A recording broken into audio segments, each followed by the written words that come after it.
Welcome back to the podcast. How was your summer? Now, if you've been listening to my mini series, obviously you've heard me every week. But I had a really delicious break with my boys. Um, it always fascinates me when I choose to minimize everything down, the drama that my brain offers me. It's like, if you don't work, it's not going to work. Everything's going to fall apart. You're never going to have any money. All the things, all the things. And yet, it is one of my most deepest, primal instincts to spend time with my family. I'm very fortunate. I love hanging out with my boys. They are very funny. My husband, also very funny. And I've really started to take ownership of the fact that I have created that. I have had an influence in how my relationships have turned out. Because the quality of your relationships is based on the quality of the thoughts you have about that person. And I have two teenage boys. They're 14 and 15. There is pushback, as there should be, especially towards their mum at this age. It's a biological survival requirement. I don't have to make that mean something about me because I know that that's happening. I know that that's nature. I've got my own back. I don't make it mean that something has all gone wrong. I think I'm going to do a separate podcast on it because I'm quite passionate about that particular topic. So look out for that. I'll do a whole podcast episode. But what I wanted to talk about today were the lessons from resting, the lessons that I have taken away from giving myself that permission to slow down for a season. And it fascinates me. And there are lots of research out there. Google it. If I remember off the top of my head some quotes and some names, I will tell you. But at the moment, they've all gone out my head.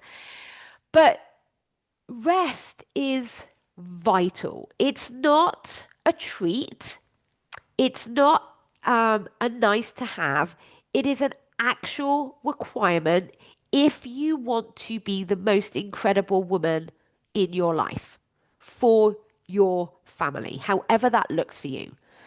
So, for you to be the best, most patient and present mum, for you to not snap at your partner, for you to be really present when you're with your mates or with your parents, it starts with your willingness to start putting your self care at the top of your list instead of, I'll get round to that at some point and never actually get round to it. Because when you are exhausted, when you're running on resentment, when you are really just doing things out of obligation and guilt, it feels shit for everybody concerned, by the way. Because the people that you're there with, they may not be able to resonate or articulate it, but they will have a sense that you don't really want to be doing what you're doing. You may have experienced this in your life. When you keep saying yes to shit you don't want to do, no one ever actually knows that if you really want to do it. I've talked about this before. I'm not going to go over that again. Go back and look at that podcast on how to say no. But rest is essential. It's not a luxury. The other thing that I've learned over this summer is that kindness is key.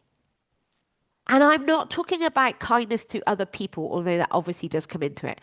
I'm talking about kindness to yourself. When that part of your brain is freaking out, how do you respond to you? And what I practice and what I learn and now continue to practice is creating that safety. And it is as simple as putting your hand on your heart, Taking a nice deep breath and reminding yourself that you're safe. I am safe to experience anxiety. I am safe to experience dread. I am safe to experience contentment and joy and excitement. I've had to practice that. I've had to practice expanding my capacity to feel excited, to allow myself to relax.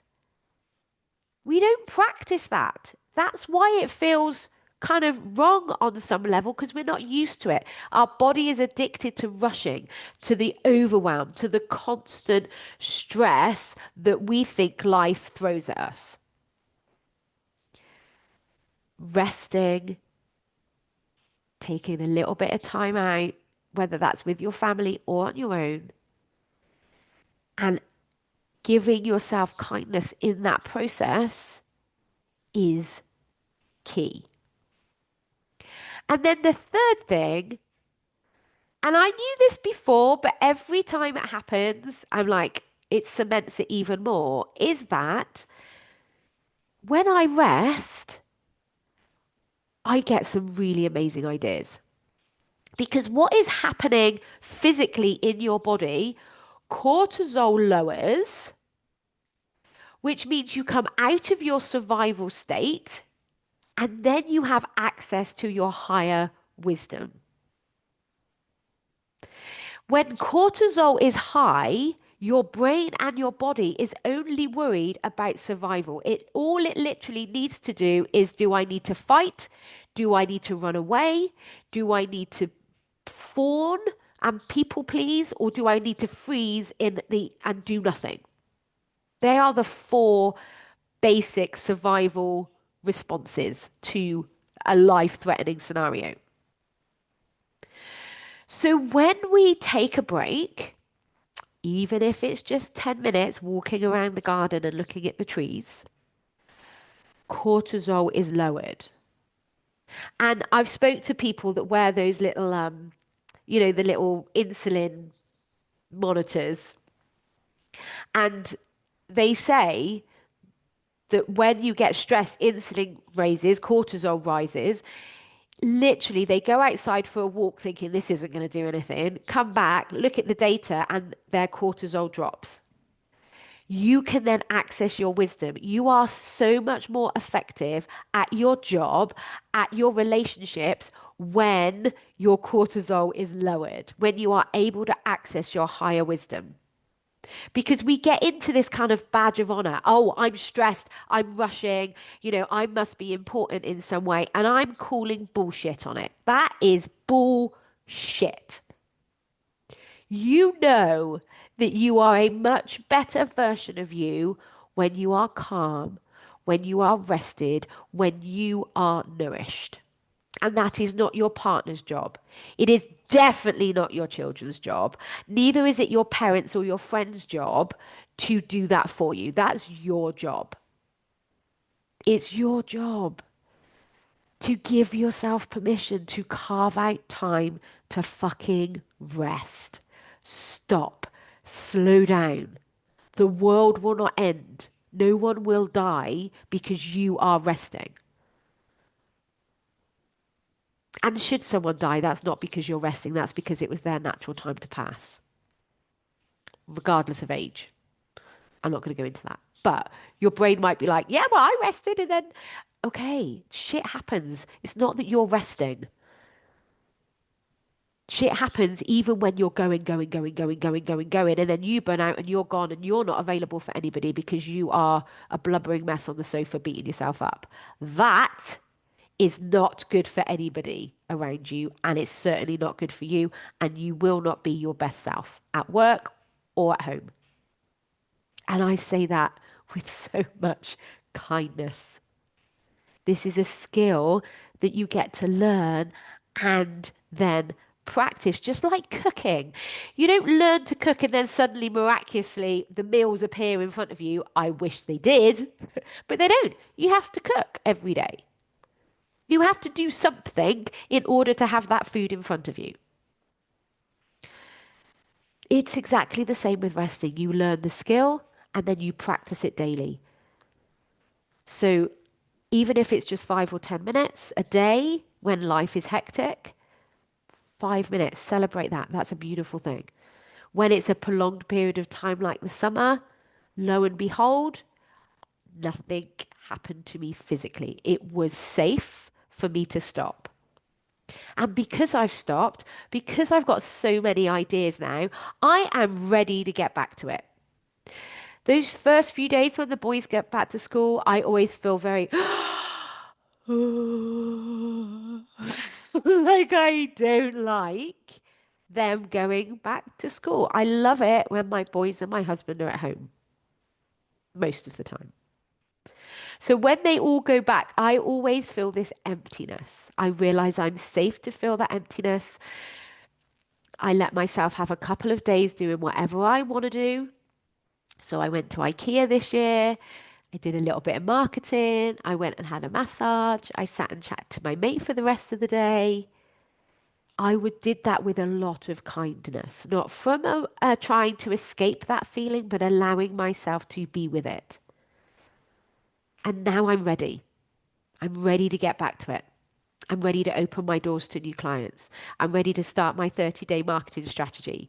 I'm ready to get back to work because I've got loads of ideas. So, on that note, there are going to be a couple of changes to the podcast. You may not even notice, but I'm changing the name from the Working Mums podcast to the Working Woman's podcast. The reason being, I coach a lot of really incredible women who don't have kids, or maybe their kids are older and they are now adults. And the same thing applies to all of us, regardless of whether we have kids. If you are a working woman, we take on board the fact that we are the ones that have to do everything for everybody. And if you are choosing to work and you love your job, this is a bit of a problem because where do you fit everything else in? So I am very passionate about helping working women find that balance. Also, having two boys, I want them to grow up in a world where women can make a fuck ton of money if they want to. Women are powerful, lovingly powerful. I'm not talking about manipulation or putting other people down. I don't buy into that. That's shit. That's also not powerful. That's just shit manipulation. But if you're listening to this podcast, I'm going to guess that you have an intuitive love about you, a kindness. And it's that love and it's that kindness that is a very powerful force when we allow ourselves to tap into it. And I'm very passionate that it starts with us. I don't need to change my boys. I need to change me so that I have an influence in the world that they see. So I get them helping me with the cooking. I get them helping me with the cleaning. I get them clearing up the table and washing up. They do all of that in this house. Do they do it willingly? No. Do I do it willingly? No. But we do it because it's a balance of all of it. If we keep buying into the patriarchal men are stronger and men are higher, that's exactly what we're going to keep creating. Now, I don't believe either that women are higher. I think women are incredibly powerful. We give birth. We are the creation of life. But we couldn't do that without a man. It's not like we do that on our own. We could not do that without a man. It takes both. It takes the masculine and the feminine to have a balance in life. So that's why I'm bringing the woman into this rather than just a mum. Because if we want to change our society, it starts with us. It starts with us being willing to step into our feminine power. And if you're anything like me, that actually scares the shit out of me because I have generations where that power was burnt at the stake and persecuted and ripped from life. So it comes with a lot of fear. I'm dealing with that. I'll share more on that when I understand it more because I'm not sure that I do right now. But it comes with It comes with a willingness to be courageous. So that's why I'm changing the name. I'm also changing the day it drops. So you'll start seeing that I talk about it on the social medias on a Thursday rather than a Friday. But even though I talk about it on a Thursday, the powers of their algorithms are going to send it in front of you, if they send it in front of you at all, at any day. But if you really like this podcast, get into the habit of looking for it on a Thursday. Um, is there anything else that I'm changing? Not at this point. I've got a couple of things like percolating, but I'm not really ready to talk about them yet. It's going to be exciting when I do, but look out for that. And I can't wait to share it with you when I've cemented it in my mind. In the meantime, over the next few weeks, I've got a number of experts coming in talking to me. So I really believe that the balance in life is mind, body, and spirit. I'm an expert at the mind part of it. I'm not an expert in the body and the spirit. So I'm bringing in experts who are to come and talk to me and have those beautiful conversations so that we expand our capacity to learn all of it. So look for those over the next couple of weeks.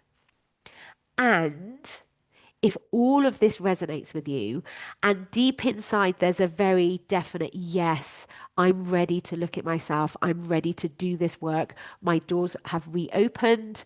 You can find all the information out on my website. Just go to the frequently asked questions page. And I cannot book a consult call with me because I cannot wait to talk to you to see. We're just going to have a conversation to see if we're the right fit. All the links will also be below in the show notes. Have the most amazing week.